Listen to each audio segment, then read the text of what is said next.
Good morning, boys and girls. Do you know what time it is? It's time for the Cap Guy Show, starring the Cap Guy. That's me. Good morning, folks. Went thrifting this morning, and before I get into all that, today is my youngest granddaughter's birthday. Everly is 2. Everly, Papa loves you very much.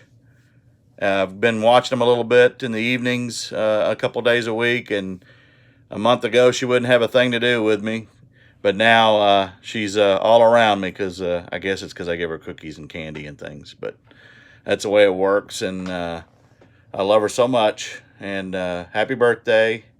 Yesterday I was down at the bins and finding things, and y'all saw some of what I found yesterday in the video yesterday, but one of the things, I was visiting with a couple, father and daughter, and she said that, I was telling her I'd heard about some finds the day before that one of my viewers found, and a lot of unopened ink and stuff that I like to get. And I said, but so I had to come down here and just see what was here. And she said, you have that FOMA, F-O-M-A. And I said, well, FOMA, I've never heard that term before. What is that?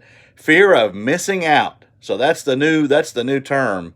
I didn't create it, but thank you for the lesson, because I definitely have that, and I hate to miss out on a deal. And I think it's proven when I go out and I find things, because I went out when I really need to be here listing items that I have in my death pile, and I still want to go out because I find home runs in a lot of this stuff. And I'll show you some of the examples of that today. Hang on just a moment, and we'll go over to the computer. Okay, the first thing I sold yesterday was a Zelda case. This is Twilight Princess for GameCube. It's just the case, no manual, just the case. And I sold that for $12.75 with free shipping, and I paid it. I got it down at the bins. And a lot of times when you go to the bins, you'll find game cases, not games. But I grabbed those too because, as you can see, $12.75 for a case, I'll take it. And what they do is put it with a game or a manual that they have and make it more valuable, because that's what it becomes. When you have the game and the case and the manual, they're at least double the price of what you what you have. So that was the first sale of the day yesterday. And then I sold these, and these again would be what I would call a home run.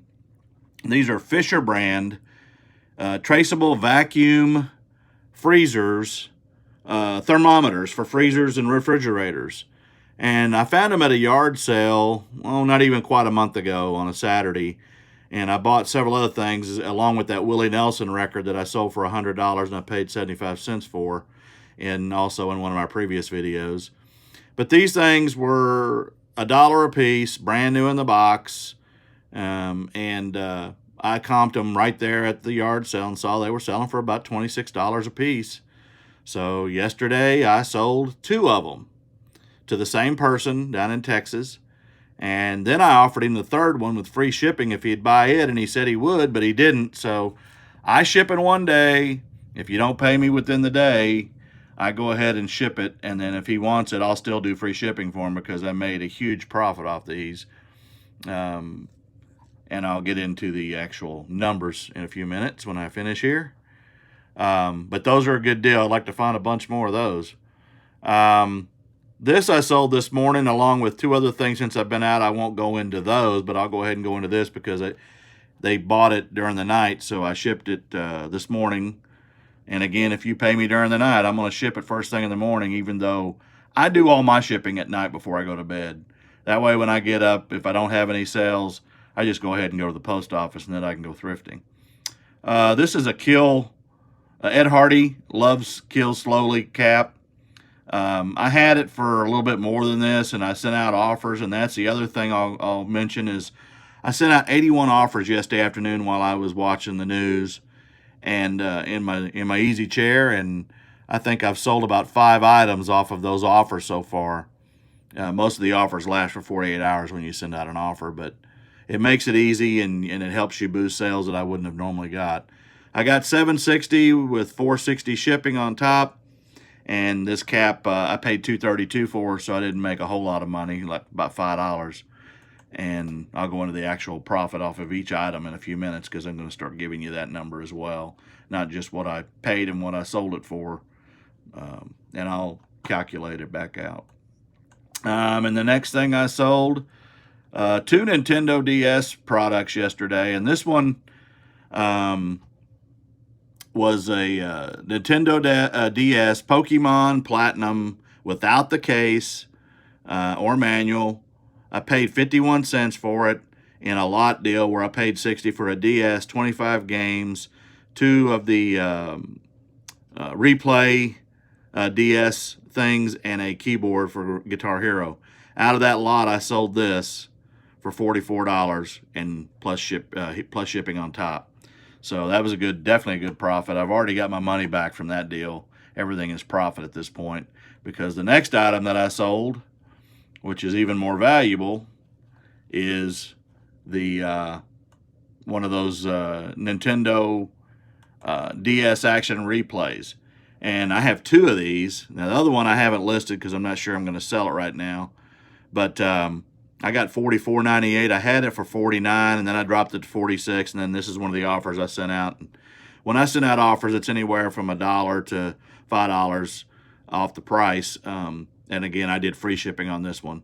But again, I'll take that all day long. I figured that one in the bundle at $5 because I priced everything and broke out the lot into individual groups of what I sold, and kind of came up with a number per piece, and this one came out at $5 and sold for $44.98. So again, I would say that's a home run.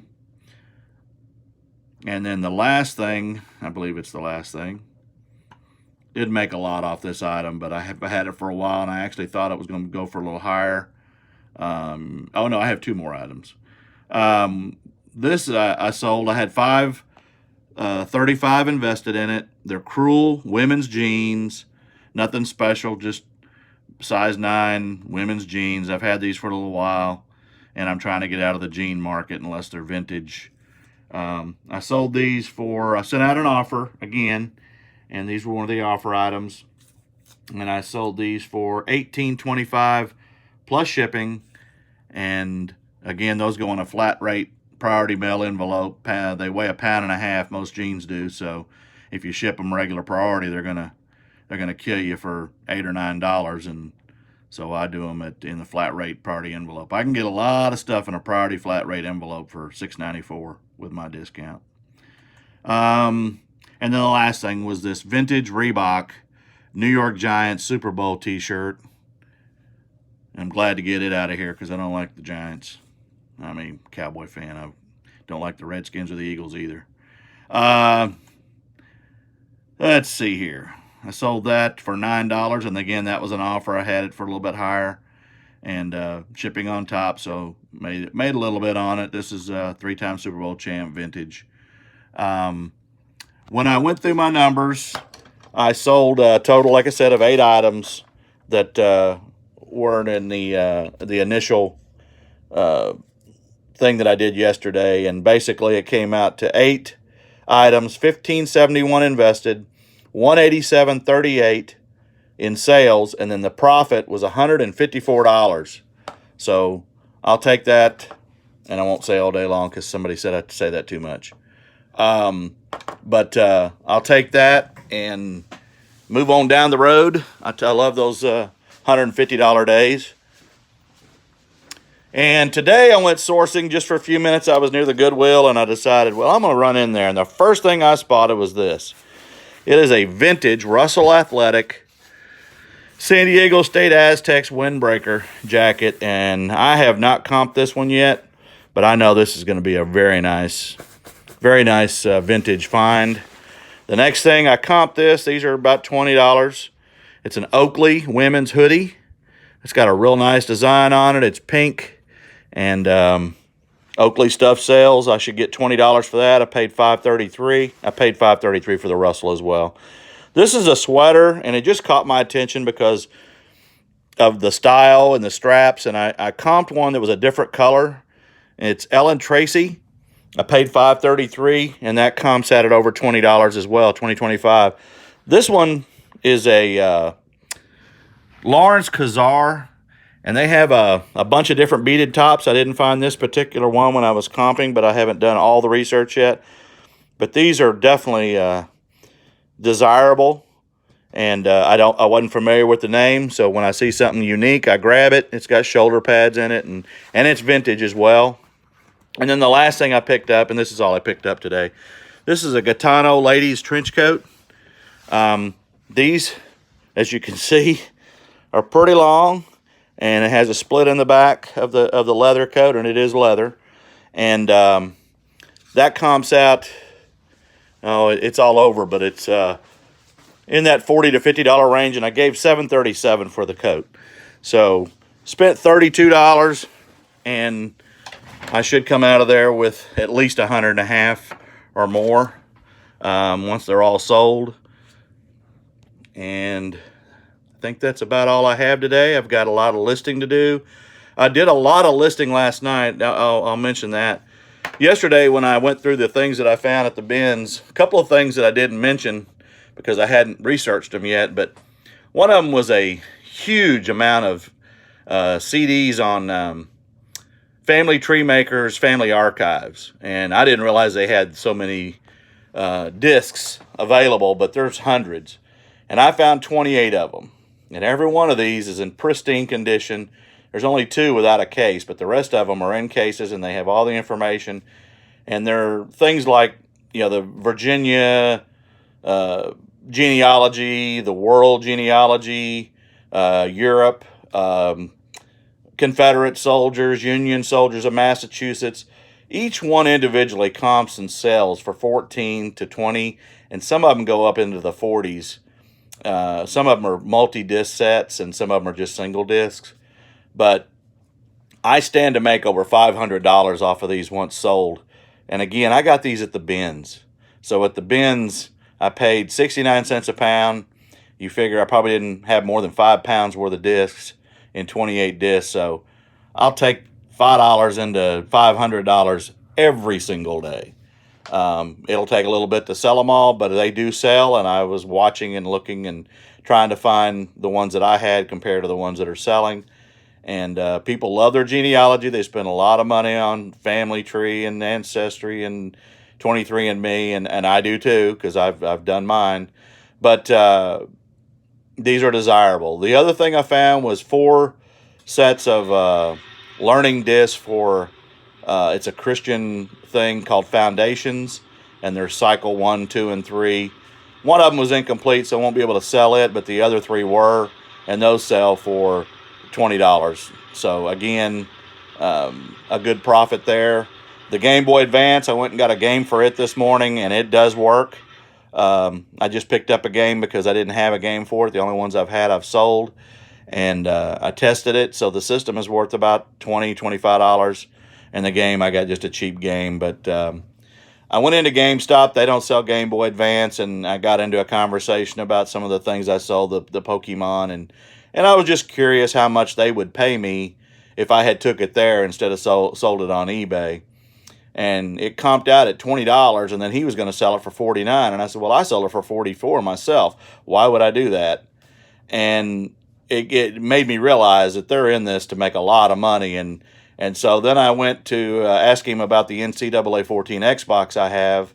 And I said, well, just comp that one for me real quick. And he did, and he said, we'd give you $25 for it. We'd sell it for $79 used. And I said, well, I can sell it for $79. Actually, I could probably get more than that for it. So needless to say, don't take your used games to these places. The Vintage Stock's another one that we have locally, and they would only give me $7 for the Pokemon game. So they're marking this stuff, and that's how they're making their huge profit. And if it's something you can't find online, I understand you go there and you're going to pay for it. But they're making over 2 times what you're selling it for. And I mean, that's the name of the game for all of us. We're retail, basically. But I won't be taking anything where they're going to pay me 5 cents or 10 cents for games that aren't worth but $6 or $7. I'll lot them up and sell them on eBay. It's just not, or do it at a yard sale, make $1 a piece or $2 a piece. It's just, it doesn't make sense to take it there. I know it's a lot of work to list things and sell things, but you can do it, and you can make more money than you're going to get from those places. So, not to harp on them, they have their purpose, and their new games you can go buy, and they're competitive with anyone else. But on vintage stuff, I wouldn't take it. So, I'll get off my high horse on that one. Y'all have a great day, and please like and subscribe, and tune in tomorrow. Thank you. Have a good day.